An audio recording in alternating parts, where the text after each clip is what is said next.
नमस्कार साथियों, एक बार फिर से मैं आप सभी का स्वागत करता हूं आपके अपने YouTube चैनल लाइब्रेरियन गुरुजी पर। साथियों, आज हम एक नया टॉपिक शुरू कर रहे हैं जो राजस्थान लाइब्रेरियन में यूनिट फर्स्ट का पार्ट है। अर्थात आपके सामने है ज्ञान जगत, यूनिवर्स ऑफ नॉलेज। बहुत ही अच्छा टॉपिक है, बहुत ही सिंपल टॉपिक है। इसमें कुछ ज़्यादा समझने वाली बात ही नहीं है। बेसिक सा क्वेश्चन आता है और कहां से क्वेश्चन आता है वो चीजें मैं आज आपको ये भी साथ में बताते हुए चलूंगा। जहां से क्वेश्चन आता है उनको मैंने पॉइंट बनाकर अलग से डाल दिए हैं। साथ में हम पढ़ते जाएंगे कि कैसे कैसे क्वेश्चन यहां से पूछे जाते हैं और आज तक कैसे कैसे क्वेश्चन पूछे गए हैं। बहुत सिंपल सा है, कुछ चीजें याद करने वाली हैं। जैसे परिभाषाएं यहां से पूछता है, यहां से एक परिभाषा कंफर्म पूछता है। वो परिभाषाएं हम देखेंगे जो आज तक पूछी गई हैं, बार बार पूछी। देखो, परिभाषाएं हजारों हो सकती हैं, लेकिन हम वही पढ़ेंगे जो एग्जाम में पूछी जाती हैं या पूछी जा सकती है, जो एग्जाम की दृष्टि से इंपॉर्टेंट है। अनइंपॉर्टेंट चीजें यहां हम कचरे के रूप में बिल्कुल नहीं पढ़ेंगे, एकदम स्मार्ट तरीके से हम स्टडी करेंगे। जो एग्जाम के लिए अपने बहुत इंपॉर्टेंट हो वही चीजें हम देखेंगे। तो शुरू करते हैं हम इस टॉपिक को, ज्ञान जगत को। देखिए, सबसे पहले तो आपके दिमाग में यह आना चाहिए कि ज्ञान जगत क्या है, ज्ञान क्या है, यूनिवर्स ऑफ नॉलेज क्या है। और मैंने आपको बताया था कि मनुष्य के मन में, देखो, अगर मैं ज्ञान की सीधी सी परिभाषा अगर आपको सीधे शब्दों में दूं, टेक्निकल वर्ड पे नहीं जाऊं और मैं डायरेक्ट आपको यह कहूं कि ज्ञान क्या है, तो आप एक लाइन में समझ लीजिएगा कि जो कुछ भी हम जानते हैं, जो कुछ भी हमने देखा है, सुना है, स्पर्श करके जो कुछ भी महसूस किया है, अर्थात एक लाइन में कहूं कि जो भी हमें ज्ञात है वही ज्ञान है। हम जो कुछ भी जानते हैं, किसी भी विषय पर, किसी भी चीज पर, कोई भी अपने दिमाग में कोई भी विचार हो, वो सब के सब क्या है, ज्ञान है। अर्थात हम जो भी जानते हैं, हमारे भेजे में जो कुछ भी है, वो सब का सब क्या है, ज्ञान है। हर एक चीज जो अपने दिमाग में चल रही है, जो हमें पता है, वो क्या है, ज्ञान है। अभी यहां से एग्जाम में परिभाषाएं पूछता है, डेफिनेशंस पूछता है। विभिन्न रसेल ने क्या परिभाषा दी, बहुत से ऑथर हैं जिन्होंने ज्ञान की परिभाषाएं दी है, वो हम सारी यहां आज देखेंगे। किसने क्या कहा, किसका स्टेटमेंट क्या था, वो सारे स्टेटमेंट भी देखेंगे हम। ज्ञान कितने प्रकार का होता है, विषय निर्माण की विधियां हमने पढ़ी थी, विषय जगत हमने पढ़ा था। और मैं अगर डायरेक्ट आपको यह भी कहूं तो गलत नहीं होगा कि जितने भी विषय होते हैं, सब विषयों को यदि मिला दिया जाए तो वो सब का सब भी क्या है, ज्ञान जगत है। वो सब का सब ज्ञान जगत है। और ज्ञान जगत को हम जब समानताओं के आधार पर संगठित कर देते हैं, एक जगह व्यवस्थित कर देते हैं, समानताओं के आधार पर समान चीजों को एक जगह व्यवस्थित जब हम कर देंगे तो वो अपना क्या बन जाता है, विषय बन जाता है। और बहुत सारे विषयों को जब हम एक जगह मिला देंगे तो वो अपना यूनिवर्स ऑफ नॉलेज बन जाता है, ज्ञान बन जाता है। तो कह सकते हैं कि ज्ञान की ही एक शाखा क्या है, विषय है। ज्ञान का ही एक पार्ट है क्या, विषय, एक शाखा है विषय। कितने प्रकार के होते हैं, अगर आपको डायरेक्ट एग्जाम में पूछे कि ज्ञान कितने प्रकार के होते हैं, वहां पर आपको 2 प्रकार बताने हैं। बहुत सी बुक में ज्ञान 3 प्रकार के मिलेंगे, 4 प्रकार के मिलेंगे, 5 प्रकार के भी बताएंगे। लेकिन ज्ञान के विषय में अगर सीधा सीधा क्वेश्चन पूछे कि ज्ञान कितने प्रकार का होता है और पूछा जाता है ये क्वेश्चन, तो आप 2 बताएं आंसर। 2 प्रकार का होता है ज्ञान। अगर वो कहे कि माइकल पोलियानी के अनुसार, जब आपको रेफरेंस दे पोलियानी का, उस परिस्थिति में आप ज्ञान के कितने प्रकार बताएंगे, 3 प्रकार बताएंगे। कुछ एक किताबों में ज्ञान के डायरेक्ट 3 प्रकार बता रखे हैं, तो आप ध्यान रखिएगा इस चीज का। पोलियानी के अनुसार पूछे तभी ज्ञान के 3 प्रकार बताने हैं, अदरवाइज ज्ञान के कितने प्रकार बताएंगे, 2 प्रकार। और 2 प्रकार कौन से होते हैं, एक तो होता है सामाजिक ज्ञान और एक होता है निजी ज्ञान या व्यक्तिगत ज्ञान। अब यहां कंफ्यूजन क्या रहती है, कई जगह सामाजिक ऑप्शन जैसे पूछता है कि ज्ञान के प्रकार कौन कौन से हैं, तो कई जगह तो मिल जाएगा आपको सामाजिक ज्ञान और व्यक्तिगत ज्ञान, तो आप कोई दिक्कत नहीं, आंसर लगा देंगे, बोले हाँ दोनों होते हैं। लेकिन कई जगह सामाजिक आंसर में नहीं मिलता, ऑप्शन में नहीं मिलता, सामाजिक की जगह सार्वजनिक मिल जाता है, बात तो एक ही है। और निजी ज्ञान की जगह व्यक्तिगत ज्ञान मिल जाता है। तो ध्यान रखिए, सामाजिक और सार्वजनिक ज्ञान एक ही है, निजी ज्ञान और व्यक्तिगत ज्ञान दोनों एक ही हैं, इनको अलग अलग ना समझें। हम इसको विस्तार से देखेंगे, बहुत अच्छे से देखेंगे, और कुछ चीजें रटने वाली हैं। देखिए, इस टॉपिक में समझाने वाली चीज कुछ है ही नहीं, छोटा सा बच्चा भी अगर इसकी रीडिंग मार लेगा तो बहुत अच्छे से समझ जाएगा। मैंने कचरा नहीं डाला है, जहां से क्वेश्चन बनते हैं मैंने सिर्फ वही चीजें मैं यहां लेके आया हूं, और वही चीजें अपन करेंगे, और वही चीजें मैं करवाता हूं। बहुत कुछ पढ़ना है, बहुत कचरा पढ़ना है, जहां से क्वेश्चन जिंदगी में आया नहीं और ना आएगा, वो चीजें अगर आपको पढ़नी है तो बुक्स भरी पड़ी है मार्केट में, बहुत सा ढेर पड़ा है, आप वो पढ़ सकते हैं, वहां से भी आप देख सकते हैं। लेकिन जब क्वेश्चन देखेंगे तो क्वेश्चन सारे यहीं से मिलेंगे, बाहर कुछ है ही नहीं। बहुत अच्छे नंबर आ जाएंगे अगर स्मार्ट तरीके से आप पढ़ोगे तो। फालतू कचरा पढ़ पढ़ के अपना और बेजे में फालतू की चीजें घुसेड़ लोगे, उनका कोई मतलब नहीं है। तो देखिए, हम टॉपिक शुरू करते हैं। इसमें कुछ ज्यादा समझने वाला नहीं है, जो क्वेश्चन जहां से बनेंगे वो मैंने पॉइंट के रूप में डाल दिए हैं। कुछ चीजें हैं जैसे परिभाषाएं हैं, तो वहां से आपको एक परिभाषा दे देगा और पूछेगा ये परिभाषा किसने दी थी, ये स्टेटमेंट किसने दिया था। तो वो चीजें वहां यहां पर जरूर अच्छे से समझनी है, उन चीजों को बहुत अच्छे से याद कर लेना है कि ये वाली परिभाषा किसने दी थी। 5-6 परिभाषाएं हैं, बहुत इंपॉर्टेंट है, बार बार क्वेश्चन पूछे जाते हैं। कई बार सीधा भी पूछ लिया जाता है कि नॉलेज शब्द की उत्पत्ति कहां से हुई थी। अगर नॉलेज वाले टॉपिक से 10 बार किसी एग्जाम में क्वेश्चन पूछा गया है तो उनमें से 4 बार तो सिर्फ नॉलेज वाले टॉपिक पे पूछा गया है। मतलब नॉलेज वाले पे क्या पूछा गया है कि नॉलेज शब्द की उत्पत्ति किस भाषा से हुई है या फिर किस शब्द से हुई है। तो ध्यान रखना, नॉलेज शब्द की उत्पत्ति ग्रीक भाषा के ग्नोसिस शब्द से हुई है। ग्रीक भाषा, ऑप्शन दे देगा आपको 4, नॉलेज की उत्पत्ति हुई है, या ऐसे दे देगा नॉलेज शब्द की उत्पत्ति किस भाषा से हुई है, ऐसे क्वेश्चन बना के दे देगा। और नीचे ऑप्शन में दे देगा इंग्लिश, हिंदी, ग्रीक, लैटिन, ऐसे 4 ऑप्शन दे देगा। कुछ एक लोग इंग्लिश लगा देंगे, कुछ एक लोग, कंफ्यूजन ज्यादा तो होगी लैटिन और ग्रीक में, इसलिए आप इसको ऐसे याद कर लेना। बोले नॉलेज गिर गया, नॉलेज गिर गया तो ग्रीक भाषा का शब्द है। और शब्द भी पूछा जाता है बहुत बार, किस शब्द से हुई है, तो ग्नोसिस शब्द से इसकी उत्पत्ति हुई है। पोलियानी के अनुसार प्रकार पूछे तो 3, सिंपल वे में पूछे तो 2। और बहुत सी चीजें, कुछ टेक्निकल वर्ड भी हैं, कुछ पुस्तकों के नाम भी हैं। एल्विन टफलर की जो 3 किताबें हैं, फ्यूचर शॉक, थर्ड वेव, जो ये 2-3 किताबें हैं, वो बार बार पूछी जाती है। तो इन चीजों को भी आप देखते हुए चलेंगे। देखिएगा, universe of knowledge, universe of knowledge, ज्ञान जगत। देखिएगा, मनुष्य के आसपास प्रकृति में विभिन्न प्रकार की वस्तुएं विद्यमान हैं। मनुष्य के आसपास प्रकृति में बहुत से प्रकार की चीजें विद्यमान हैं, जिन्हें सुनने, स्पर्श करने से ज्ञान की प्राप्ति होती है। अब आप मेरे से जो कुछ सुन रहे हैं उससे आपको ज्ञान की प्राप्ति हो रही है। स्पर्श करने से भी ज्ञान की प्राप्ति होती है। आप आग के अंदर हाथ डालेंगे, आपको तुरंत ज्ञान की प्राप्ति होगी, तुरंत ज्ञान मिलेगा आपको। आप बर्फ के गोले को हाथ में लेंगे, तुरंत ज्ञान मिलेगा कि कैसी अनुभूति हमें होती है बर्फ को हाथ में लेने पर।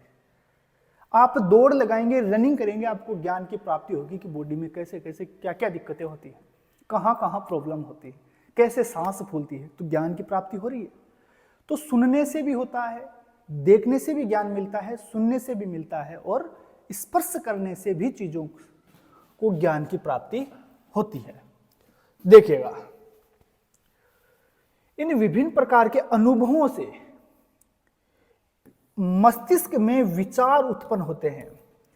जो भी मनुष्य के मन में विचार उत्पन्न होंगे, इन सब चीजों से बहुत प्रकार के विचार उत्पन्न होते हैं। मनुष्य के दिमाग में बहुत से प्रकार के विचार चलते हैं, असमान विचार चलते हैं। भांति भांति के विचार चलते हैं। जब अलग अलग विचार मनुष्य के दिमाग में चलते रहते हैं, उनमें से समान विचारों को एक तरफ लगा लीजिए, समान विचारों को संगठित और व्यवस्थित कर लीजिए, वही विषय बन जाता है। और जब बहुत सारे विषयों को मिला देंगे तो वो ज्ञान बन जाता है। वही बात ये कहना चाह रहा है, मस्तिष्क में विचार उत्पन्न होते हैं, इन विचारों का सुव्यवस्थित एवं संगठित स्वरूप ही क्या कहलाता है? विषय कहलाता है। समान प्रकार के जो विचार हैं उनको सुव्यवस्थित कर लीजिए, संगठित कर लीजिए, वो क्या बन जाएंगे? अपने विषय बन जाएंगे। और विषय ज्ञान की ही तो शाखा है, ब्रांच है, एक पार्ट है, हम कह सके तो। देखिएगा, विषय का विकास शोध पर निर्भर करता है। किसी भी विषय पर जितने अधिक शोध होंगे, रिसर्च होंगे, उस विषय का विकास उतना ही तीव्र गति से होगा। हर एक विषय पर, प्रत्येक विषय पर प्रत्येक दिन लाखों शोध चल रहे होते हैं, बहुत से शोध प्रत्येक विषय पर हो रहे हैं। जैसे जैसे रिसर्च होंगे, विषय में कुछ ना कुछ जुड़ता जाएगा। इसीलिए कहते हैं ना कि विषय का विकास अनंत रूप से होता रहता है। जितने रिसर्च होते जाएंगे, कुछ ना कुछ नया मिलता जाएगा, उसमें जुड़ता जाएगा। विषय का विकास कभी रुकता नहीं है, अनंत है। तो इन चीजों का थोड़ा सा ध्यान रखिए। यहीं से क्वेश्चन पूछेगा आपको, इन्हीं में से कोई एक लाइन दे देगा बस। विषय का विकास शोध पर निर्भर करता है, अतः विषय ज्ञान की वह शाखा है जिसके निरंतर एवं अंतहीन, ध्यान रखना, विषय का क्वेश्चन यहां से दे देता है, एक लाइन बना देगा कि विषय का विकास निरंतर होता है। विषय का विकास निरंतर नहीं होता है। सत्य और असत्य पूछेगा तो विषय का विकास क्या हो जाएगा? निरंतर होता है। विषय का विकास अंतहीन होता है, 4 लाइन दे देगा। विषय का विकास निरंतर होता है, विषय अंतहीन होता है, विषय शोध के ऊपर आधारित, विषय का विकास शोध पर आधारित है, इनमें से कोई नहीं या फिर सभी, ऐसे ऑप्शन दे देगा तो आप क्या कर देंगे? सभी। ऐसे क्वेश्चन यहां से बना के दे देगा। निरंतर एवं अंतहीन विकास की संभावना रहती है। प्रत्येक शोध में नवीन दृष्टिकोण एवं शाखाओं में विभाजित होने की संभावना रहती है। यही तो बात कर रहे थे हम। जितने भी रिसर्च होंगे, जितने अधिक रिसर्च होंगे, विषय के टूटने की संभावनाएं अधिक रहेंगी। उसमें से एक नई शाखा निकल जाती है। किसी भी चीज पर रिसर्च करेंगे, उसमें से कुछ अलग प्रकार के विचार उत्पन्न होंगे और उन विचारों को भी हम अगर अलग रख दे तो एक नवीन विषय बन जाता है। इन चीजों का भी ध्यान रखिएगा। संसार में उपलब्ध समस्त ज्ञान के विभिन्न आधारों पर, संसार में उपलब्ध समस्त ज्ञान को विभिन्न आधारों पर वर्गीकृत एवं समान विशेषताओं के आधार पर संगठित करने पर ही क्या होता है? विषय का निर्माण होता है। समान प्रकार की चीजों को जब हम एक जगह संगठित कर देते हैं तो वो क्या बन जाता है? अपना विषय बन जाता है। और यही विषय पुस्तकालय में वर्गीकरण का आधार है, क्योंकि लाइब्रेरी में हम जब क्लासिफिकेशन करते हैं तो विषयों के आधार पर ही तो करते हैं। ज्योग्राफी नामक विषयों को, अपन ज्योग्राफी से संबंधित जितने भी विषय हैं हम सबको एक जगह जमाते हैं। पॉलिटी से संबंधित एक अलग अलमारी में जमा देते हैं या अलग स्लीव पे जमा देते हैं। विभिन्न प्रकार, इकोनॉमिक्स के अलग जमा देते हैं हम। तो अलग अलग विषयों को हम अलग अलग अलमारियों में जमा देते हैं। वही तो वर्गीकरण है। अर्थात विषय ही लाइब्रेरी में वर्गीकरण का आधार होता है। अब यहां से क्वेश्चन बनाएगा आपके, देखिएगा कैसे। ये जो विशेषताएं दे रखी हैं, क्वेश्चन 90% यहीं से आता है। इनमें से एक विशेषता उठा लेता है और आपको कह देगा कि निम्न में से कौन सी विशेषता ज्ञान की नहीं है। 4 दे देगा, इनमें से 3 तो यहां से उठा लेगा, एक कहीं बाहर से गलत चीज दे देगा। वो आपको छांट लेनी है कि हाँ ये गलत है। असत्य भी पूछ सकता है और सत्य भी पूछ सकता है। 3 सत्य दे देगा और एक असत्य दे देगा। हो सकता है पूछ ले कि इनमें से सत्य कौन कौन सी है, तो ABC करके आंसर बना देगा। और पूछ लेगा कि इनमें से असत्य कथन कौन सा है, तो आपको असत्य वाला टिक कर देना है। यहीं से क्वेश्चन बनेगा। देखिएगा, ज्ञान प्रासंगिक है। बिल्कुल ज्ञान प्रासंगिक है। भाई हर एक चीज का कोई ना कोई प्रसंग तो होता है। बिना प्रसंग के कोई ज्ञान हो ही नहीं सकता। प्रसंग तो प्रत्येक चीज का होता है। तो ज्ञान प्रासंगिक है, एक लाइन में बना देगा। ज्ञान प्रासंगिक है, ज्ञान अप्रासंगिक है। तो ज्ञान तो प्रासंगिक है, प्रसंग तो होता है। इसका पुनः उपयोग किया जा सकता है। बिल्कुल एक लाइन बना देगा कि ज्ञान का पुनः उपयोग किया जा सकता है। तो आप सबको पता है ज्ञान का बार बार अपन उपयोग कर सकते हैं। आपको मान लीजिए किसी दुकान पर आप कुछ लाने के लिए गए और आपको ज्ञान है, एडिशन करने का, जोड़ करने का आपको ज्ञान है, नॉलेज है, तो आप वहां पर तुरंत हिसाब करके बता देंगे, बोले ये आपका पेमेंट बना है। अब ये थोड़ी है कि आपने जब एक बार किसी को बता दिया तो दूसरी दुकान पे जाएंगे तो उस ज्ञान को आप दोबारा प्रयोग नहीं करेंगे, दोबारा भी प्रयोग कर सकते हैं और करेंगे। तो ज्ञान का बार बार प्रयोग किया जा सकता है। ध्यान रखिएगा, ज्ञान का लाभ तभी मिलता है जब उसे लागू किया जाए। मान लीजिए आपको लाइब्रेरी साइंस का बहुत अच्छा नॉलेज है, बहुत अच्छा ज्ञान है, आपको बहुत खूब आपने अध्ययन किया है और बहुत सी चीजें आपने याद कर रखी हैं।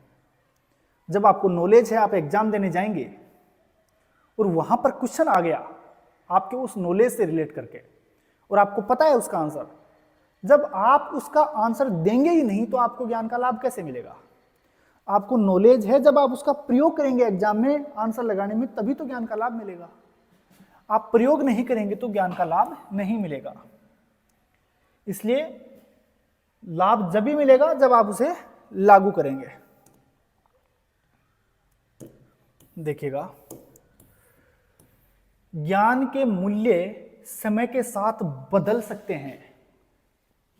आराम से ऑप्शन बना बना के दे देगा, इनमें से एक ऑप्शन दे देगा, एक लाइन वाला एक ऑप्शन बना के दे देगा, इसलिए मैंने पॉइंट के रूप में इनको डाला है। क्या बोलेगा? ज्ञान का मूल्य समय के साथ बदल सकता है। कैसे बदल सकता है समझिएगा। आज मान लीजिए इलेक्शन टाइम चल रहा है, चुनाव चल रहे हैं और सारे प्रत्याशी अपना प्रचार कर रहे हैं। अब क्या करेंगे आप? एक प्रत्याशी आपको ऐसे लगता है कि यार ये तो बड़ा ईमानदार है, अगर ये चुनकर आता है, क्योंकि उस प्रत्याशी के प्रति आपका नजरिया पॉजिटिव है, आप अच्छा सोचते हैं, उनकी बातों से आप प्रभावित हैं, आपके दिमाग में उसके लिए बहुत स्टैंडर्ड लेवल के मूल्य सेट हैं। आप सोचेंगे बोले ये अगर प्रत्याशी जीत के आता है तो बहुत कुछ परिवर्तन कर देगा, बहुत अच्छा विकास करेगा। अब जब वो प्रत्याशी बाद में जीत जाता है और वो ऐसा कोई कार्य नहीं करता तो आपके दिमाग में उस व्यक्ति के लिए जो पहले मूल्य थे वो परिवर्तित हो जाएंगे। आदमी तो वही था, उसके लिए आपके दिमाग में बहुत अच्छी अच्छी चीजें थी, उसके लिए आपके दिमाग में बहुत अच्छा मूल्य था, लेकिन जब वो जीत के गया तो उसी आदमी के लिए आपके दिमाग में मूल्य परिवर्तित हो गए। दिमाग की साइकोलॉजी ही चेंज हो गई, उसने ऐसा कुछ किया ही नहीं। तो एक ही आदमी था, उसके अलग अलग समय पर उसके मूल्य परिवर्तित हो जाएंगे। तो मूल्य बदल सकते हैं, जब उसने काम अच्छा नहीं किया तो उसके प्रति मूल्य बदल सकते हैं, जब उसने अच्छा कर दिया तो हो सकता है वो बने रह जाए। लेकिन बदल भी सकते हैं जब वो अपनी आशाओं पे खरा नहीं उतरे। ज्ञान का नवीनीकरण है, ज्ञान का नवीनीकरण या रखरखाव करना पड़ता है। नवीनीकरण, अपडेट करना पड़ेगा ज्ञान को, रखरखाव भी करना पड़ता है।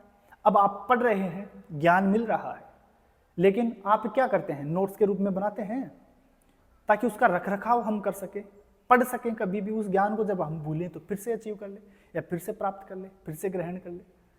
तो ज्ञान का रखरखाव भी हम नोट्स के रूप में करते हैं या बहुत सी चीजों को लिखकर हम ज्ञान का रखरखाव करते हैं।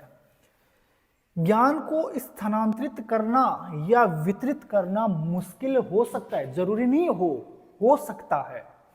स्थानांतरित करना, किसी दूसरे को ज्ञान देना आसान भी हो सकता है किसी के लिए मुश्किल भी हो सकता है। बहुत से लोगों के पैरों में वाइब्रेशन होता है, सामने खड़ा कर दे तो बोले दीजिए ज्ञान, वाइब्रेट होता है पैरों में। तो ज्ञान किसी के लिए स्थानांतरित करना आसान भी हो सकता है और किसी के लिए मुश्किल भी हो सकता है। देखिएगा, यहां से कोई भी एक लाइन उठा लेगा, जैसे ज्ञान उच्च शिक्षा को सक्षम बनाता है, तो याद रख लीजिएगा इसी छोटी छोटी चीजों को, प्रौद्योगिकी के साथ ज्ञान सर्जन और उपयोग को बढ़ाया जा सकता है। बढ़ा रहे हैं ना आप लोग, प्रौद्योगिकी के माध्यम से ही तो बढ़ा रहे हैं। कभी गूगल कर लेते हैं, कभी आप पेन ड्राइव कोर्स खरीद लेते हैं, कभी आप यूट्यूब पे क्लासें ले लेते हैं। तो ये प्रौद्योगिकी के माध्यम से ही तो आप ज्ञान को बढ़ा रहे हैं, सीख रहे हैं ना। ज्ञान अनंत है, ये लाइन तो बहुत फेवरेट है, बहुत बार सीधा सीधा दे देता है, बोले ज्ञान अनंत है, एक ऑप्शन में दे देगा ज्ञान अनंत है, बिल्कुल कभी अंत नहीं होता। रिसर्च चलते रहेंगे, ज्ञान का विकास होता रहेगा, ज्ञान कभी स्थिर नहीं रहता, बार बार परिवर्तित होता रहेगा। ज्ञान गतिशील है, बिल्कुल बढ़ता रहेगा और निरंतर विस्तार करने वाला है, आगे हमेशा बढ़ता रहेगा। किसी भी अनुसंधान के बारे में कोई भी अंतिम शब्द कभी नहीं कहा जा सकता। आज जो चीज आपको दिख रही है जरूरी नहीं है वो सत्य हो, उसके बारे में आगे कुछ रिसर्च हो जाए तो वो चीज असत्य भी साबित हो सकती है, वो चीज गलत भी साबित हो सकती है। आज जिस चीज को आप देख के ये कहते हो कि हाँ ये वास्तविकता में है, असल में ऐसा जरूरी नहीं है हो, आगे उसके मायने बदल भी सकते हैं। हो सकता है आज आपको लगे कि चाय पीना हानिकारक है, तो आगे कुछ ऐसा रिसर्च हो जाए कि चाय पीना तो लाभदायक है। हो सकता है आज आपके दिमाग में मूल्य सेट है ड्रिंक के लिए कि बहुत नुकसानदायक है, हो सकता है आगे चलकर कोई ऐसा रिसर्च हो जाए कि वो लाभदायक साबित हो जाए। तो ये स्थायी नहीं होता, ये चीजें स्थायी नहीं है, परिवर्तन हो सकता है। अंतिम शब्द कभी नहीं कहा जा सकता, वे सर्वोत्तम अनंतिम है। सुधार, विरोधाभास और परिवर्तन या संशोधन के अधीन है, बिल्कुल कभी भी परिवर्तन हो सकता है और संशोधन होते रहते हैं। एक प्रभावशाली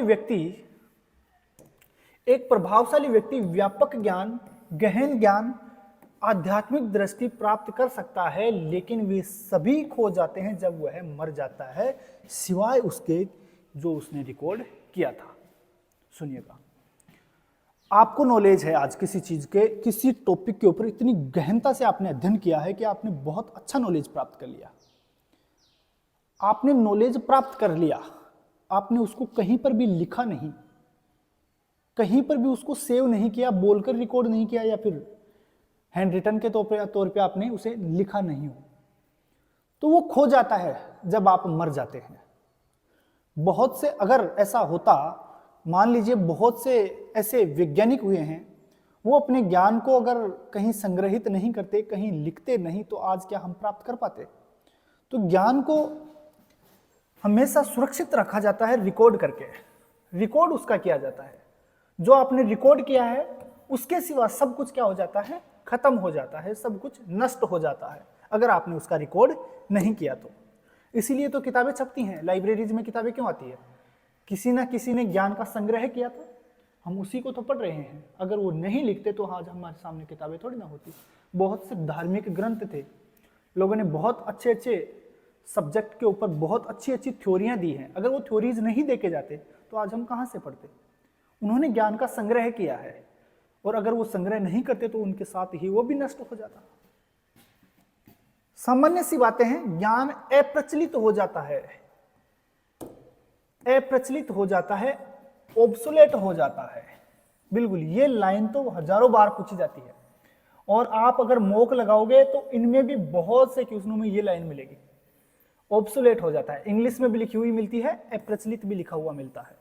अप्रचलित हो जाता है बहुत सी चीजें, अप्रचलित तो सब कुछ ही होता है लगभग।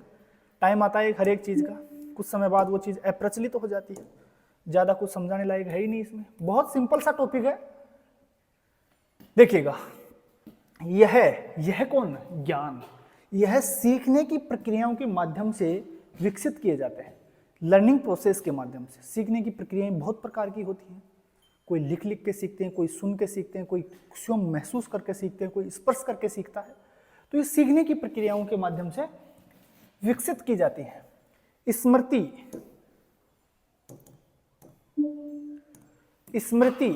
पिछले अपने जो अनुभव हैं, हमने अनुभव से जो प्राप्त किया है। विशेषज्ञता, ज्ञान हस्तांतरण तंत्र वह अवसरों पर निर्भर करता है। ज्ञान प्रभावशीलता और समझदारी की सुविधा अपने को प्रदान करता है। बहुत सामान्य सी बातें हैं, छोटा सा एक बच्चा भी अगर एक बार पढ़ लेगा तो वो साथ के साथ दोबारा पढ़ने की शायद आवश्यकता नहीं पड़ेगी। सामान्य सी बातें हैं जो आपने अपने जीवन काल में बहुत कुछ सीखा है, उसी के ऊपर निर्भर है ये टॉपिक पूरा। देखिएगा, यहां से क्वेश्चन देखिएगा क्या है, ज्ञान क्या है। यहां से क्वेश्चन बार बार ये पूछा जाता है, ज्ञान की उत्पत्ति कहां से हुई, किस भाषा से हुई, मतलब और किस शब्द से हुई। देखिएगा, ज्ञान शब्द की उत्पत्ति मैंने थ्योरी के रूप में नहीं डाला ताकि स्पष्ट चीजें दिख जाएं, इसीलिए इस प्रकार से बना के मैं आपके सामने लाया हूं।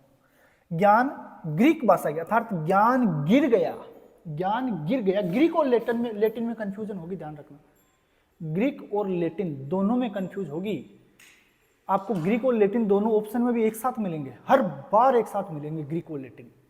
कुछ चीजें लेटिन से होंगी, कुछ ग्रीक से होंगी, तो इनको जोड़ लीजिएगा कैसे, जैसे तैसे करके, क्योंकि चीजें ये रटने वाली हैं। अब इसमें क्या समझोगे आप, रटना ही पड़ेगा। बोले ज्ञान किस भाषा का शब्द है, ग्रीक भाषा का। जब क्लासिफिकेशन आएगा, कैटालॉगिंग आएगी, तो वहां हम चीजों को समझेंगे। इस टॉपिक में चीजें याद करने वाली है, उनको याद करना ही पड़ेगा, कोई ऑप्शन ही नहीं है। और सामान्य से क्वेश्चन आते हैं इस टॉपिक से। तो ज्ञान ग्रीक भाषा का शब्द है, ज्ञान गिर गया, याद रख लीजिए। और किस शब्द से बना है, ग्नोसिस से। ग्नोसिस शब्द ये बहुत बार पूछता है, ज्ञान ग्नोसिस शब्द से बना है। और ग्नोसिस किस भाषा का शब्द है, ग्रीक भाषा का। तो पूछा जाए, ज्ञान शब्द ग्रीक भाषा के ग्नोसिस से बना है। ज्ञान ग्रीक भाषा के ग्नोसिस से बना है, गे गे गे। ज्ञान ग्रीक भाषा, ग्नोसिस शब्द, याद रख लीजिएगा। देखो, सिंपल सा अर्थ यही है, निश्चित जानकारी या वह जो ज्ञात है वही ज्ञान है। कोई भी एक निश्चित जानकारी ही ज्ञान है। जो अपने को जिस चीज की जानकारी है वो ज्ञान है, जो ज्ञात है वही ज्ञान है। सिंपल सी परिभाषा है। ज्ञान वास्तव में ज्ञानेंद्रियों द्वारा प्राप्त बौद्धिक अनुभव है। अपनी ज्ञानेंद्रियां हैं, जो बॉडी के जो पार्ट्स हैं, ज्ञानेंद्रियां हैं, कान, नाक, आंख, इन सब से हम प्राप्त कर सकते हैं। अब देखिए, यहां से कुछ परिभाषाएं हैं, बहुत इंपॉर्टेंट है, बहुत बार यहीं से क्वेश्चन आता है और ज्यादातर परिभाषाएं ही पूछी जाती है। पीछे तो बहुत सिंपल सा मैटर था, एक बार पढ़ लिया ठीक है, दोबारा आवश्यकता ही नहीं उस चीज को पढ़ने की। आप वीडियो को 2 बार भी देख लेंगे तो क्लियर है, कुछ आवश्यकता ही नहीं है वहां से बार बार उसको रट्टा मारने की। रटने लायक कुछ था ही नहीं, सामान्य सी चीजें थी, आपके जीवन के अनुभवों के बारे में ही तो वहां बता रखा था। लेकिन परिभाषाएं यहां से पूछता है कि किस किसने क्या क्या स्टेटमेंट दिया था, किस किसने क्या क्या परिभाषाएं दी थी, किस किसने क्या क्या कहा था। देखिएगा, सबसे पहले आप इनमें से कोई 2-4 वर्ड फिक्स कर लीजिए, जो इंपॉर्टेंट वर्ड हो उनको पकड़ लीजिए और जो कहने वाला व्यक्ति है उससे जोड़ लीजिए। यह सबसे बेस्ट तरीका है। मैंने तो कुछ ऐसा ही किया था, आप भी ऐसा कर सकते हैं। ज्ञान तथ्य अर्थात फैक्ट या विचारों अर्थात आइडियाज का एक संगठित सेट है। ये बात किसने कही थी, बेल ने कही थी, डेनियल बेल ने कही थी। तो आप यहां से सोच लीजिएगा, ज्ञान तथ्य अर्थात फैक्ट और विचार अर्थात आइडियाज का एक संगठित सेट है। तो आप याद कर लीजिएगा कि बोले यार आइडिया और वो भी बेल को, बोले आइडिया और वो भी बेल को, विचार वो भी बेल के मन में। तो याद ऐसे कर लीजिएगा, विचार किसके मन में थे, बेल के मन में विचार। ये तो याद है ना, तो ऐसे आप याद कर सकते हैं। डेनियल बेल का एक क्वेश्चन पूछा जाता है, बहुत बार यह पूछा जाता है कि पोस्ट इंडस्ट्रियल सोसाइटी के जनक कौन थे। पोस्ट इंडस्ट्रियल सोसाइटी, इसी शब्द को जैसे मैंने लिखा है ना देवनागरी लिपि में, पोस्ट इंडस्ट्रियल सोसाइटी के जनक, इसी प्रकार से लिख के आता है ये क्वेश्चन, और हर बार ऐसे ही आता है, फिक्स पैटर्न है इसका। तो पोस्ट इंडस्ट्रियल सोसाइटी के जनक कौन थे, डेनियल बेल। याद रख लीजिएगा इस चीज को। और बोले बेल के दिमाग में आइडिया, ये तो यार अजीब बातें हैं बोले। तो ये बात किसने कही थी, डेनियल बेल ने। देखिएगा, ज्ञान है फ्रेम युक्त अनुभवों, ऐसे अनुभव जिन्होंने अपने दिमाग में एक पिक्चर सेट कर दी, एक फ्रेम बना दिया। मान लीजिए आप किसी पोर्ट के ऊपर, किले के ऊपर, पोर्ट अर्थात किला, आप किसी पोर्ट के ऊपर घूमने गए, देखने गए, कोई पोर्ट देखने गए। तो पोर्ट के ऊपर घूमने गए तो उसको जब आप देखते हो तो आपके दिमाग में उसकी एक पिक्चर बन जाती है, काफी दिनों तक बनी रहती है, एक फ्रेम बन जाता है उन चीजों को देखकर। तो वही फ्रेम युक्त अनुभव हैं फ्रेमयुक्त अनुभवों व मूल्यों एवं प्रासंगिक जानकारी का एक तरल मिश्रण है, फ्लूइड मिक्स्ड है। अब सुनिएगा, यहां से पकड़ लीजिएगा आप, फ्रेम युक्त अनुभव और जोड़ दीजिएगा पोर्ट, किला, इसीलिए तो मैंने पोर्ट का नाम लिया है ताकि ये चीजें जुड़ जाएं। फ्रेम युक्त अनुभव है, फ्रेम युक्त अनुभव, पोर्ट के ऊपर घूमने गए तो आपके दिमाग में बहुत सी चीजें फ्रेम हो गई, वहां की पिक्चर आपके दिमाग में सेट हो गई, फ्रेम युक्त अनुभव आपको वहां से प्राप्त हो गए। तो फ्रेम युक्त अनुभवों की बात कहां आती है? पोर्ट में, अर्थात किसने दिया था? ड्वेन पोर्ट ने। पकड़ लीजिएगा, अगर ये परिभाषा मिले तो सीधे पोर्ट से जोड़ देना, ऐसे ही करनी पड़ेंगी भैया, और सारी परिभाषाएं आप याद नहीं कर सकते। करके देख लीजिएगा, कंफ्यूज हो जाएगा, सारी खिचड़ी बन जाएगी बाद में भी। कितना ही रट लीजिए, 5 दिन के बाद खिचड़ी बन जाएगी। हाँ, रट के आ जाओगे आप, एक दिन मैं भी यहाँ रट के आ सकता था, लेकिन मैंने यही कार्य किया था एग्जाम में और मेरे काम में भी आया, अच्छे नंबर आए, अच्छी रैंक आई। यही किया है मैंने, बेवकूफ़ी मैंने करी नहीं, स्मार्ट तरीके से पढ़ा है कि परिभाषा तो ये परिभाषा चेंज थोड़ी होगी, जो लेखक ने किसी ने कहा है वही तो पूछेगा। तो आप इन चीजों को पकड़ लीजिए, 2 शब्द पकड़ लीजिए, फ्रेम युक्त अनुभव अर्थात पोर्ट पर फ्रेम युक्त अनुभव, एक शब्द ये पकड़ लीजिए, फ्लूइड मिक्स्ड, तरल मिश्रण। तरल मिश्रण की बात किसने करी थी? ड्वेन पोर्ट ने। ये 2 चीजें यहां से पकड़ लीजिएगा, अगले पे चलिएगा, नहीं तो आप परिभाषाओं में उलझ के रह जाएंगे। देखिएगा, हाँ ये भी पूछा जाता है यहां से, ड्वेन पोर्ट का संबंध किससे है? तो नॉलेज मैनेजमेंट से। ड्वेन पोर्ट का संबंध किससे था? पूछा गया क्वेश्चन है कि ड्वेन पोर्ट का संबंध किससे है, तो आप लगा के आ जाएंगे नॉलेज मैनेजमेंट से, ज्ञान के प्रबंधन से। नॉलेज मैनेजमेंट से संबंधित विद्वान थे ये, इन्होंने ज्ञान के प्रबंधन के ऊपर बहुत सा साहित्य लिखा है, तो इनका संबंध किससे है? नॉलेज के मैनेजमेंट से। क्वेश्चन पूछा गया है ये क्वेश्चन बार बार पूछा जाता है। एल्विन टफलर की जो किताबें हैं वो तो बहुत बार पूछी जाती है, 3 किताबें हैं और तीनों किताबें बार बार पूछी जाती हैं। कौन कौन सी है? फ्यूचर्स ऑफ थर्ड वेव और पावर। इनमें से किसी एक किताब का नाम दे देगा और आपसे कहेगा कि इसका लेखक कौन है, और तीनों किताबों में से एक किताब जरूर पूछी जाती है, फिक्स है। तो इनको भी आप जोड़ लीजिए, बहुत सी किताबें आएंगी लाइब्रेरी साइंस में, अपन बहुत किताबें पढ़ेंगे, 100-150 किताबों के नाम पढ़ेंगे हम, तो सारी खिचड़ी बन जाएगी बाद में। तो चीजों को जोड़ जोड़ के पढ़िए, जोड़ जोड़ के पढ़िए, नहीं तो खिचड़ी बन जाएगी और तुमसे समझ नहीं आएगा, ये चीजें सुलझ नहीं पाएंगी तुम लोगों से, एक दूसरे में उलझ जाएंगी सारी चीजें। तो जोड़ते जाइए साथ में साथ, अभी चीजों को साथ साथ जोड़ते जाइए। कैसे जोड़ेंगे देखिएगा, देखो मैं बता देता हूं मैं क्या करता था। मैं अगर अपने तरीके से याद कराऊं यहां तो भैया जीना हराम कर देंगे। लोग कहेंगे बोले गुरुजी तो पता नहीं क्या पी के आते हैं या क्या खा के आते हैं। मैंने एग्जाम टाइम पर इतने, मतलब आपको क्या बताऊं, मैंने उस तरीके से याद किए हैं कि अगर मेरी कोई किताब लड़की पढ़े तो वो कहेगी बोले बेवकूफ आदमी था, पागल आदमी है, कुछ भी, मतलब कुछ भी। इतने गंदे तरीके से मैंने ये जोड़ जोड़ के याद किए हैं, मैंने हर एक चीज का जुगाड़ बनाया था। अगर मैं वो चीजें यहां बताऊं तो हो सकता है सोशल मीडिया पे या कहीं और अन्यत्र कोई भी देखे तो कहेगा यार ऐसे कोई पढ़ाता है क्या, ऐसे भी कोई चीजें इतने इस तरीके से भी कोई कैसे कोई कह सकता है। हाँ 80% मैंने इसी प्रकार के जुगाड़ बनाए हैं, जो घर पे कोई भी पढ़े तो हो सकता है वो मुझे किस नज़र से देखे, खैर। लेकिन जो 20% था वो ठीक है, वो जो 20% बातें हैं, सामान्य बातें हैं, वो मैं आपको भी बताते हुए जाऊंगा। हाँ ऐसी चीज़ें मैं यहाँ नहीं बोलूँगा कि कोई बखेड़ा खड़ा हो जाए। तो देखिएगा कैसे याद करेंगे, देखिएगा मान लीजिए वहाँ आ जाता है फ्यूचर अशोक के लेखक कौन थे, तो कैसे याद कर लेंगे? बोले यार फ्यूचर में भी शोक आएगा, फ्यूचर में बोले टोपला को शोक आओगे, फ्यूचर में टोपला जानते हो? हाँ ओढ़ते हैं जो सिर पे सर्दियों में, फ्यूचर में टोपला को शोक आओगे। तो फ्यूचर शोक, टोपला था टफलर, इस टफलर को टोपला समझ लो भाई, दिख रहा है वैसे भी टोपला ही है ये। तो फ्यूचर में किसका शोक आएगा, और फ्यूचर में क्या को शोक आओगे? टोपला को। दूसरा थर्ड वेव, तीसरी किरण है, बोले मेरी तो तीसरी किरण है जो टोपला से निकला है। तीसरी किरण कहां से निकलती है? टोपला। तो थर्ड वेव टोपला। और बोले मुझे पावर, पावर तो मुझे किससे मिलता है? हाँ, टोपला से मिला है बोले पावर।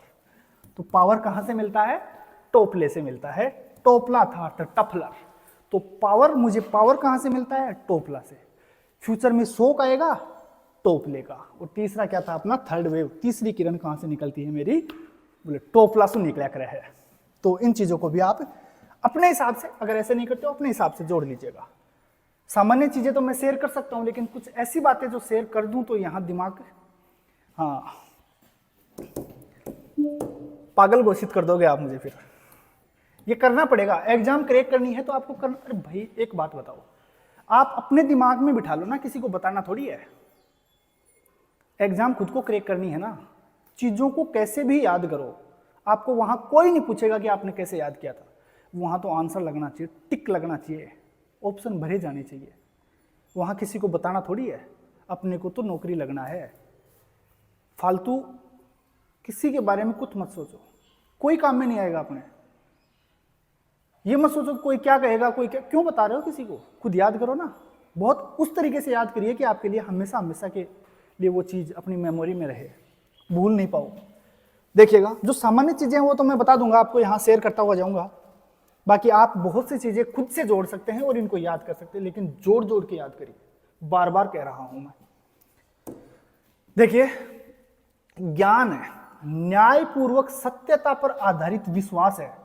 अब ये लाइन आप भले कितनी ही रट लीजिए, बोले रसेल, इस लाइन को बोल के लास्ट में बोलना रसेल, ऐसे ज्ञान न्यायपूर्वक सत्यता पर आधारित विश्वास है, रसेल, ऐसे रट्टे मार लीजिए भले, लेकिन बस की बात नहीं है। कितने मारोगे रट्टे? बहुत सी परिभाषाएं हैं और सारी मिक्स होनी ही होनी है। अंत में सारा सब कुछ मिक्स हो जाएगा।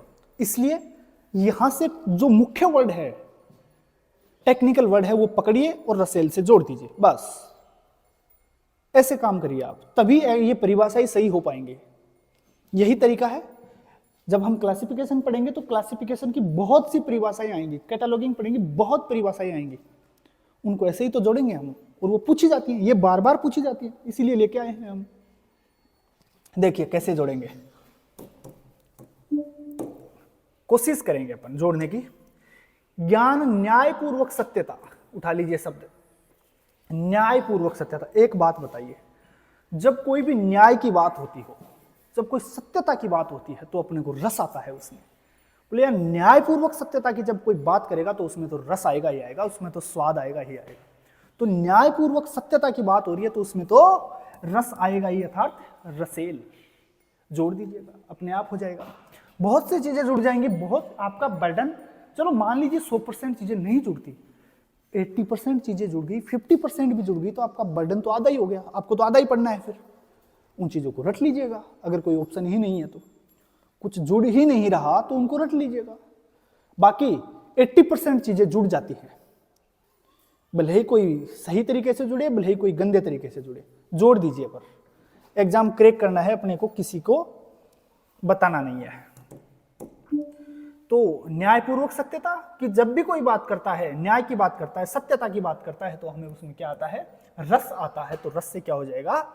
रसेल हो जाएगा। अगला, ज्ञान विश्वास अथवा मत से कुछ अधिक है। ये बात कही शेफाली गुप्ता ने। तो जोड़िएगा, देखें जुड़ जाए तो।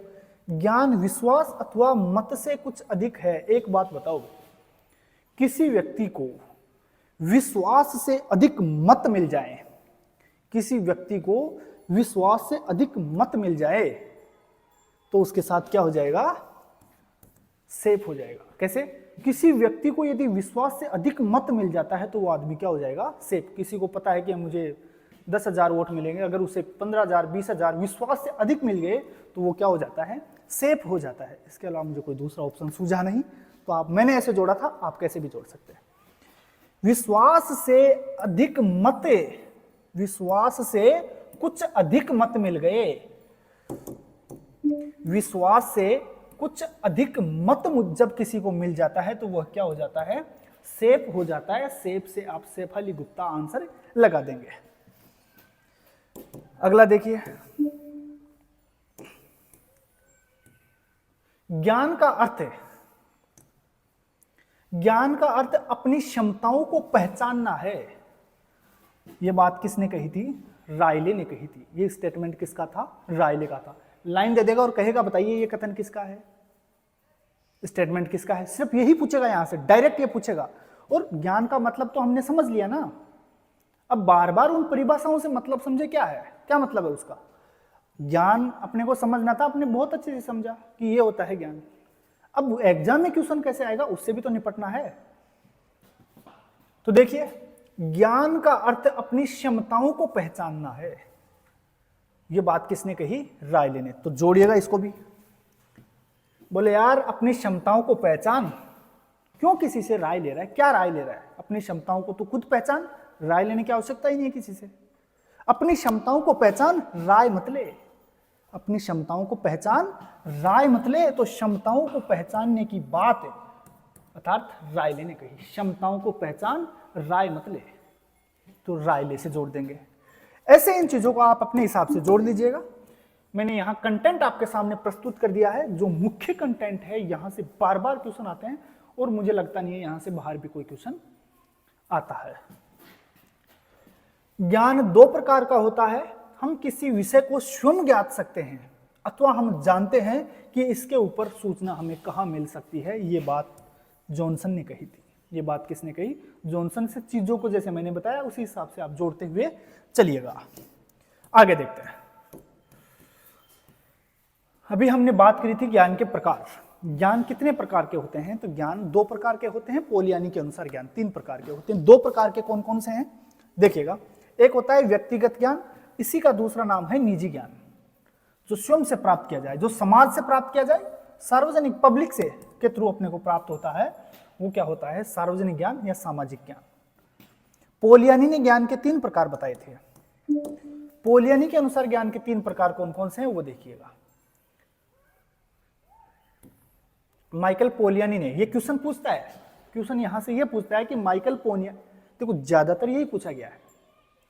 अगर मान लीजिए किसी एग्जाम में ये 10 बार क्वेश्चन आया है तो 7 बार तो इस टॉपिक से, तो 7 बार तो यही पूछा गया है कि पोलियानी के अनुसार ज्ञान कितने प्रकार का होता है? तो 3 प्रकार का होता है। 3 प्रकार कौन कौन से हैं? जिसे आप कह सकते हैं व्यक्तिगत और सार्वजनिक ज्ञान, एक जगह कर दिया। मौन ज्ञान, अंतर्ज्ञान व स्पष्ट या बाहरी ज्ञान, टैसिट, इम्प्लिसिट और एक्सप्लिसिट नॉलेज। यहां से सीधा सीधा क्वेश्चन देगा आपको, ऑप्शन में ये दे देगा और आगे आपसे पूछ लेगा कि पोलियानी के अनुसार नहीं है तो 3 ये मिल जाएंगे, चौथा कोई अन्य उठा के दे देगा आपको। तो देखिएगा, भौतिक, व्यक्तिपरक और वस्तुनिष्ठ प्रश्न को काटिएगा। यहां नॉलेज है, ज्ञान है, ज्ञान है। ये भौतिक, व्यक्तिपरक और वस्तुनिष्ठ ज्ञान, नॉलेज, इस प्रकार के यहां से क्वेश्चन पूछे जाते हैं। हम इस टॉपिक में बहुत अच्छे से आगे बढ़ते हुए चलेंगे और इसको तैयार करने के बाद हम एक बहुत अच्छे टॉपिक की ओर आगे बढ़ेंगे। मुख्य जो लाइब्रेरी साइंस का पार्ट है, जहां से ज्यादातर क्वेश्चन आते हैं, मैं ये कहूं कि 80% क्वेश्चन आते हैं, 90% क्वेश्चन आते हैं, तो गलत नहीं होगा। जो क्लासिफिकेशन, कैटालॉगिंग और इंडेक्सिंग वाला जो पार्ट है, वही लाइब्रेरी साइंस का आधार है, ये मान लीजिएगा, वही सब कुछ है। तो वहां हम बहुत जल्दी पहुंच रहे हैं। इसमें कुछ ज्यादा है नहीं, बेसिक सी चीजें हैं। इनको आप अगर 2 बार भी देख लेंगे तो अपना ये कंप्लीट होता हुआ जाएगा। परिभाषाएं मैंने आपको बताई किस प्रकार से जोड़ना है। जो तथ्य हैं, जैसे हमने 3 पुस्तकों को जोड़ा था, उसी प्रकार से जोड़ जोड़ के चीजों को पढ़ना है। क्योंकि सीसी में नंबर भी तो हम जोड़ जोड़ के बनाते हैं, डीडीसी में तो अपने को रेडीमेड नंबर मिलते हैं, बने बनाए हैं। सीसी में तो जोड़ जोड़ के नंबर बनाते हैं ना। तो इसी प्रकार से आप चीजों को जोड़ते जाइए, याद करते जाइए, जोड़ते जाइए, आगे बढ़ते जाइए, और पता ही नहीं चलेगा कि हमने पूरा सिलेबस भी कर लिया। यहां तो फिर भी कुछ ऐसा नहीं है, जब हम डीडीसी पढ़ेंगे तो वहां तो बहुत कुछ, क्या सब कुछ ही याद ही करना पड़ेगा आपको। डीडीसी पढ़ेंगे तो उसमें तो बहुत कुछ, सीसी पढ़ेंगे उसमें बहुत कुछ, यूडीसी में भी बहुत सी टेबलें, सीसी की, यूडीसी की टेबलें, सीसी की मेन क्लास वगैरह है, आइसोलेट वगैरह है, बहुत सी चीजें रटनी पड़ेंगी आपको। कंसेप्ट को समझेंगे फिर चीजों को रट लेंगे। भाई कंसेप्ट को समझकर कंटेंट को तो रटना ही पड़ेगा, और 80% चीजें रटनी पड़ेंगी, क्योंकि एग्जाम में तो वहीं से क्वेश्चन आना है। कंसेप्ट को समझने के बाद चीजों को रटना ही पड़ेगा। जरूरी नहीं है कि कंसेप्ट से ही क्वेश्चन आए, और कंसेप्ट से क्वेश्चन केवल 5% आते हैं। 95% क्वेश्चन कंटेंट से उठाता है सीधा सीधा। वो चीजें तो रटनी पड़ेंगी, और उन्हें भी इसी प्रकार से जोड़ते हुए हम आगे पढ़ेंगे। जैसे डी, सीसी के अंदर कैपिटल डी दे रखा है मान लीजिए, तो डी किसका नंबर है? इंजीनियरिंग का नंबर है। उसके बाद डी आइसोलेट में भी हम पढ़ते हैं स्मॉल डी, तो स्मॉल डी पूछ लेता है कई बार, बोले स्मॉल डी का अर्थ क्या है, इसका क्या मतलब होता है? तो आप डी तो आपने याद कर लिया, मेन क्लास से मैंने मान लो आपको याद करवा दी, बोले डी इंजीनियरिंग। अब डी से 2-3 चीजें आ गई तो फिर खिचड़ी बन गई। तो इन चीजों के लिए अब हम ऐसे याद करेंगे, बोले डी तो अपने याद कर रखा है, डी इंजीनियरिंग।